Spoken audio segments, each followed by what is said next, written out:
Olá, seja muito bem-vinda, seja muito bem-vindo. Eu sou Gustavo Vanck, técnico em segurança do trabalho, auditor interno de SGI e consultor de SGI, Sistemas de Gestão Integrado.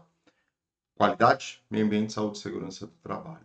Meu propósito com este canal é te ajudar, facilitar o seu dia a dia na aplicação de procedimentos, requisitos legais, normas, enfim, tornar a gestão da sua empresa, seja na qualidade no meio ambiente ou na saúde e segurança, de uma maneira fácil e simples. E hoje eu quero fazer um relembrar, né? Fazer uma releitura, vamos dizer assim, sobre treinamento e capacitação de uma norma específica, muito importante e que tem toda a relação com a cultura da segurança do trabalho dentro das organizações. Então aproveita o conteúdo desse vídeo, fica até o final para você aí tirar suas dúvidas e inclusive se você não leu ainda, não olhou para isso, poder relembrar, poder olhar para esse item que eu estou comentando com vocês. Então, aproveita o conteúdo para aplicar no seu dia a dia.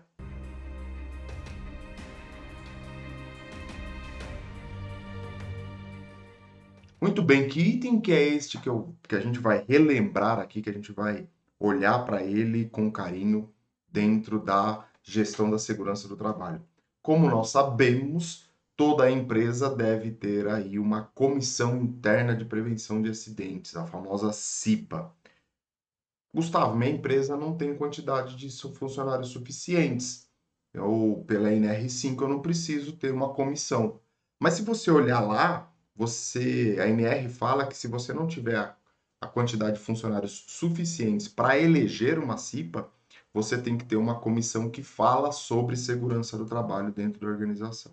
Então, sim, você tem que ter representantes, sim, você tem que ter minimamente uma comissão para falar, para tratar de assuntos referentes à saúde e segurança do trabalho dentro da empresa, dentro das organizações. Mas eu vou falar do quê? O que esses profissionais vão tratar? A gente fala de prevenção de acidentes, mas o que a NR fala sobre isso? E no item 5.7, que fala de treinamento, traz alguns tópicos do quais esses colaboradores precisam entender para exercer suas atividades como membro de uma comissão de prevenção de acidentes. E o objetivo do vídeo é justamente a gente falar um pouquinho, fazer essa leitura da NR5, justamente para que a gente possa aplicar de uma maneira mais eficaz dentro do ambiente de trabalho. E aqui eu já quero trazer para vocês o que a NR está falando lá no item 5.7. O que a NR fala sobre treinamento? Então, primeiro tópico, deve promover treinamento para o representante nomeado da NR5 e para os membros da CIPA titulares e suplentes antes da posse.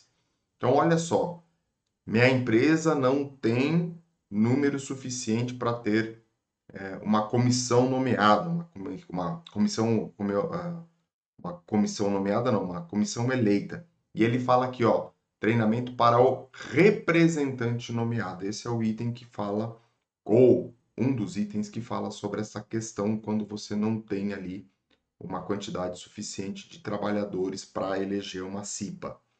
E complementa depois aí com os membros titulares e suplentes, ou seja, todos os membros da CIPA. E aqui não é só os eleitos, mas também os indicados pelo empregador também. O treinamento da CIPA em primeiro mandato será realizado no prazo máximo de 30 dias contados a partir da data da posse. Então, se eu tenho um primeiro mandato, começando minha empresa agora, e é a primeira vez que eu estou fazendo isso, eu posso ter esta possibilidade de realizar aí o treinamento 30 dias após, 30 dias contados a partir da data da posse. O que eu preciso ter no treinamento? O que eu vou olhar para esse treinamento? O que eu vou ministrar de treinamento para esses colaboradores? Então, primeiro, o estudo do ambiente, condições de trabalho, bem como os riscos originados no processo ou originados do processo produtivo. Então, aqui é um item que eu já quero destacar para vocês, Eu não estou falando de qualquer ambiente de trabalho. Eu não estou olhando para qualquer local de trabalho. Eu não estou pegando um processo produtivo semelhante ao da minha empresa. Não. Eu estou olhando para a minha empresa. Eu estou olhando para o meu ambiente de trabalho. Isso é muito importante. Conhecer o processo produtivo da sua empresa. Então, uma pessoa que vai fazer o treinamento, seja o membro da CIPA, seja o técnico de segurança da empresa, ou seja alguma empresa terceirizada, um profissional contratado, esta pessoa tem que olhar para o ambiente de trabalho da sua empresa e trazer isso para o treinamento da CIPA. Então, não vou trazer outra realidade, vou trazer a realidade da empresa, da minha empresa, da empresa onde eu estou atuando. É muito importante isso, para que as pessoas possam se identificar e reconhecer o ambiente a qual ela está. Então, primeiro ponto, eu vou falar do ambiente de trabalho onde eu estou inserido. Depois aí eu vou para algumas questões mais técnicas, onde eu vou falar sobre o que é um acidente, o que é um incidente, quais são as doenças destas atividades, né? Aí pode ser um pouco mais genérico, por conta das condições, das exposições aos riscos existentes no estabelecimento, ou seja, na empresa qual você está atuando, e quais são as suas medidas de prevenção. Aqui a gente pode trabalhar de duas formas, né? A gente pode trabalhar com o conceito geral, então você vai falar da substituição, da eliminação, de sinalização, medidas administrativas, você vai falar dos EPCs e dos EPIs. Então, de uma maneira geral, conceitualmente falando, e você pode também trazer para a realidade da sua empresa. Então, quais são as doenças relacionadas às atividades, quais são os acidentes que podem acontecer, e aqui de novo, né? Conceito de acidente, conceito de incidente, conceito de ato inseguro, conceito de condição insegura, de uma maneira generalista, e depois você entra na realidade da sua organização. Depois nós vamos falar de metodologia de investigação e análise de acidentes e doenças relacionadas ao trabalho. Aqui é extremamente importante você criar essa metodologia, você ter essa metodologia dentro da sua organização. Qual a que eu uso? Aquela que está condizente com a realidade da sua organização. Existem inúmeras ferramentas, inclusive uma dica que eu dou aqui para vocês, dê uma fuçada aí no canal, vocês vão ver aplicação de ferramentas, de metodologias de análise e soluções de problemas. E aqui, quando a gente fala de análise e solução de problemas, a gente vai colocar para tudo: acidente, incidente, doença, vazamento, derramamento da parte de gestão ambiental e da parte de qualidade na questão de produtos não conforme. Ó, tem aí várias. Brainstorm, 5 porquês, diagrama de Chikawa, entre outros aí que a gente consegue aplicar. Mas é importante você criar essa metodologia, você ter essa metodologia aplicada dentro da sua empresa. E isso a gente vai ter que passar para os membros da CIPA. É importante salientar isso. Então, entenda, aplique, crie as metodologias para a sua empresa. Outro ponto também importante, princípios gerais de higiene do trabalho e as suas medidas de prevenção aos riscos. Então, outro item que a gente vai falar também, seguindo o mesmo raciocínio. Noções sobre legislação trabalhista e previdenciária relativas à saúde e à segurança no trabalho. Então, quais são, quais são as legislações aplicáveis? Entendo e concordo que não dá para aprofundar, porque a legislação trabalhista e a previdenciária é bem extensa, é bem rica, mas pelo menos aí uma noção, uma base para você poder passar isso para os colaboradores, dizendo: olha, existe isso, é assim que é tratado, é assim que é olhado, é assim que é visto, caso a gente precise adotar, e a gente se aprofunda no momento oportuno. Mas é importante minimamente aí ter aí este entendimento das legislações trabalhistas e previdenciárias voltadas aí para a saúde e segurança do trabalho.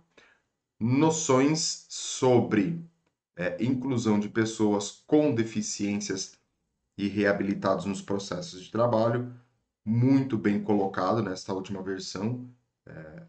Precisamos entender os nossos trabalhadores e como que a gente faz para incluir nestas questões aí de deficiência e reabilitados no processo produtivo, né? Então, olhem com carinho para isso.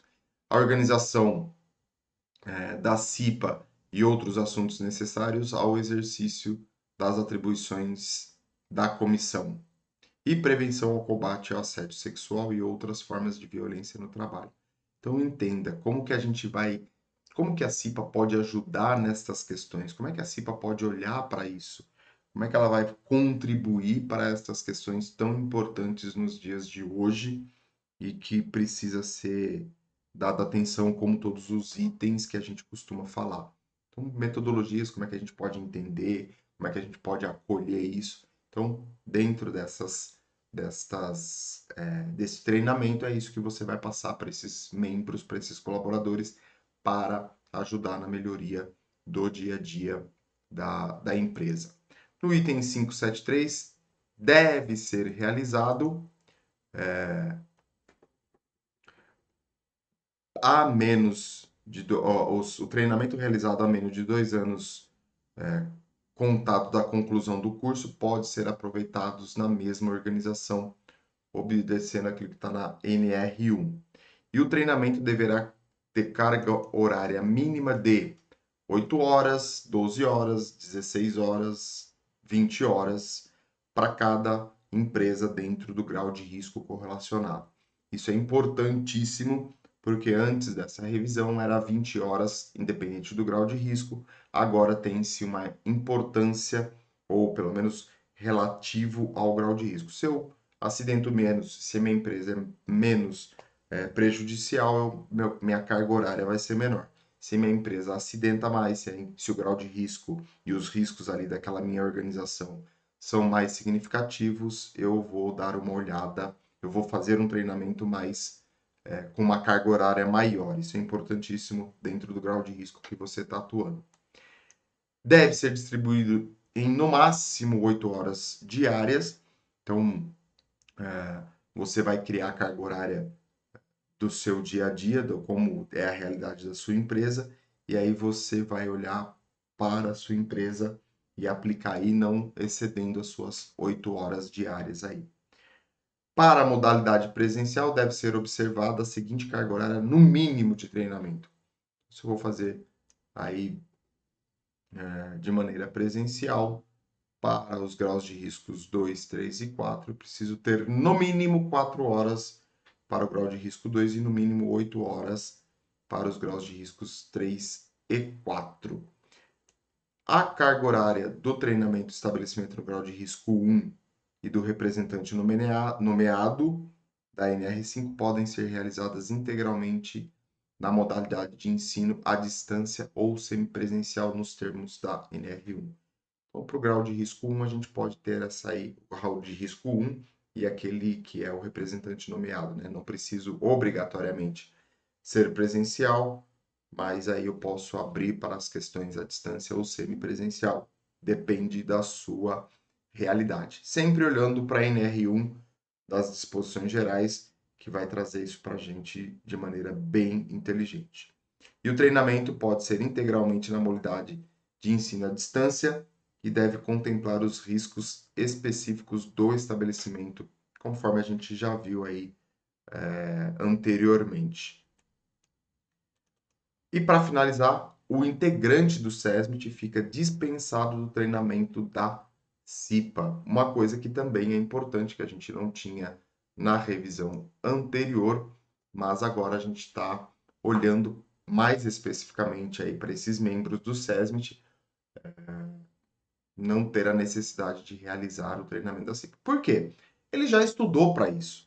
Se for o técnico, ele já teve carga horária no mínima para entender dos riscos e das necessidades e da aplicação das NRs dentro do ambiente de trabalho. Então, se ele já tem esse conhecimento adquirido, por que ele vai repetir isso? Por que ele vai rever isso? Lógico que esse profissional tem que se atualizar ao longo do tempo. Ele não pode simplesmente fiz o curso, sou técnico e vou ficar aqui estagnado, vou ficar aqui parado e deixando as coisas acontecerem. Não. ele tem que se atualizar conforme as normas vão se atualizando. Extremamente importante isso.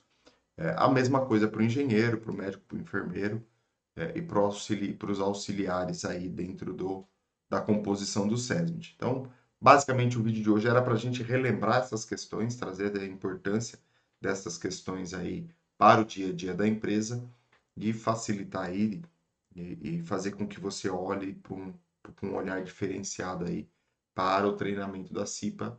Se você não se atualizou, se atualize aí para aplicar de maneira mais coerente, mais correta dentro da sua empresa. Eu fico por aqui. Se você não é inscrito, se inscreva no canal. Importantíssimo, deixe o seu comentário, deixe sua dúvida, deixe sua crítica, seu elogio, para que a gente possa aí agregar esse conhecimento para as pessoas que estão assistindo a esse vídeo. Inclusive, deixo na descrição desse vídeo as minhas redes sociais, o meu site, deixo também aí em destaque um curso para você aprimorar o seu conhecimento, melhorar a sua carreira profissional e evoluir e trazer melhoria contínua para a empresa que você está atuando e para você mesmo, né? Para você crescer aí profissionalmente. Um grande abraço, até o próximo vídeo.